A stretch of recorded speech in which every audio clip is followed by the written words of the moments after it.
Kontrasepsi mantap adalah metode KB permanen yang artinya dipilih oleh pasangan yang sudah yakin dengan keputusan jumlah anaknya.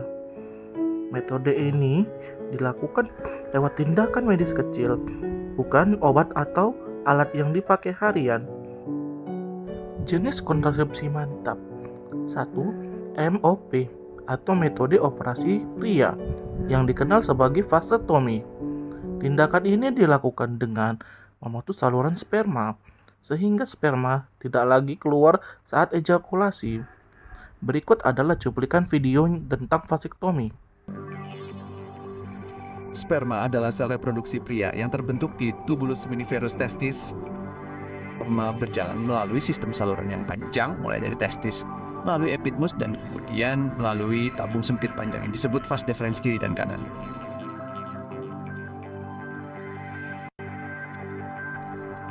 Sperma terus bergerak melalui vesicula seminalis, kelenjar prostat, dan kelenjar bulburetral, bercampur dengan cairan mani dan ejakulasi yang disebut semen. Selama vasektomi, vas deferens dipotong dan diikat, sperma tidak dapat diejakulasikan. Ejakulasi tetap terjadi secara normal, namun sperma bukanlah produk dari ejakulasi.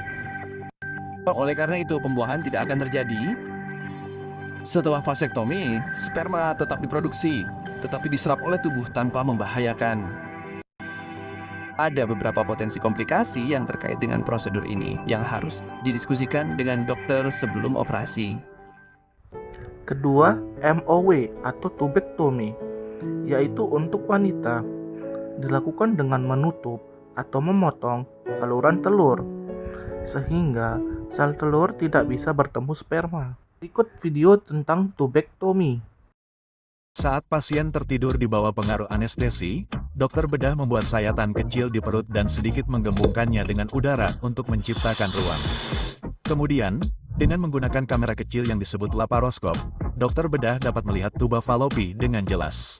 Ada beberapa cara untuk memblokir tuba. Dalam satu metode, dokter bedah melipat bagian dari setiap tuba dan memasang cincin elastis yang kencang, yang menekan tuba hingga tertutup. Metode lain menggunakan klip logam untuk menjepit tuba agar tertutup, mencegah sel telur berpindah ke rahim. Dan dalam metode ketiga, arus listrik dialirkan untuk menutup tuba dengan panas, sebuah proses yang disebut koagulasi. Dalam setiap kasus, jaringan parut terbentuk seiring waktu, membuat penyumbatan menjadi permanen. Apakah aman? Banyak masyarakat masih memiliki kekhawatiran terkait kontrasepsi mantap. Padahal, metode ini aman, tidak mempengaruhi keseimbangan hormon, dan tidak menurunkan fungsi seksual. Kelebihan kontrasepsi mantap. 1. Sangat efektif dalam mencegah kehamilan. 2. Tidak memerlukan pemakaian KB berulang. 3. Cocok untuk perencanaan keluarga jangka panjang.